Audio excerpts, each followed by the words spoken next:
Every participant gets an apron first thing. And then it's on to making the dessert.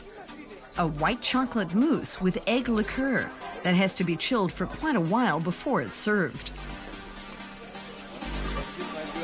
It's garnished with strawberries and spiced with cardamom. Spices are star chef Alfons Schuhbeck's specialty. He can talk for hours about how the ancient Egyptians used them to heal and how they can refine and make food more healthy. As an appetizer, green asparagus and tuna are being served up with an egg-based sauce. The chef advises slicing the fish just before the dish is served, so it retains its color. That's the subject matter here. Once one of the 5 courses is finished, the participants immediately get to taste it, and their spirits improve with each bite.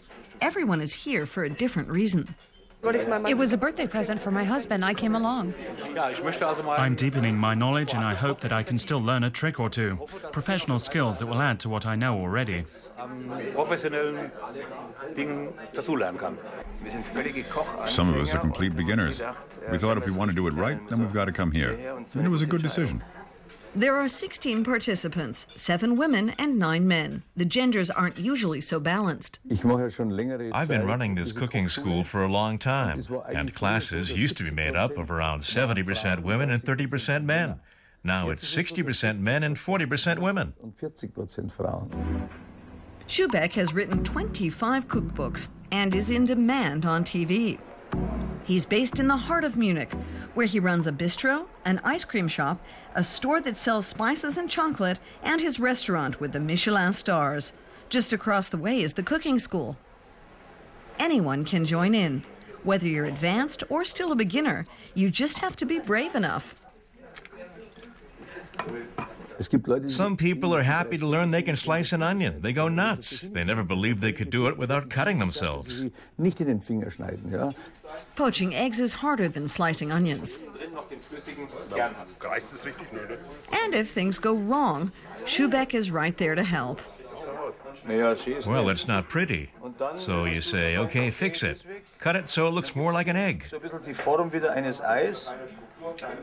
This is an intermediate course. These poached eggs are breaded, sautéed, and served on spiced, creamed spinach.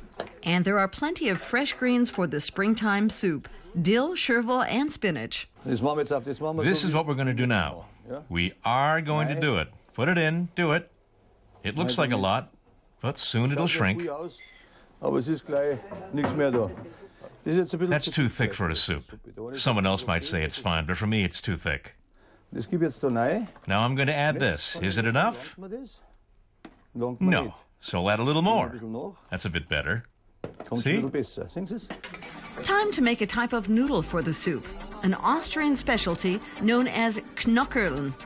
They're made with fingerling, a fish. Cream and egg white serve to bind it.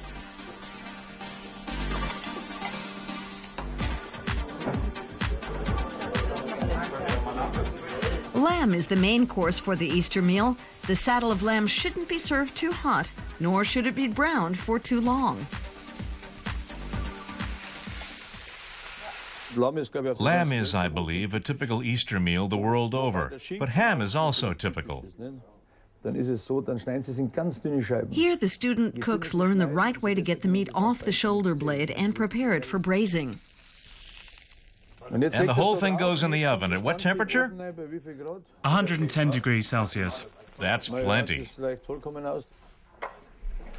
Braised lamb shoulder and saddle of lamb with an herbed crust and ratatouille with basil pesto. If that's not festive, then what is? And for their efforts, each of the hobby chefs gets a certificate of participation.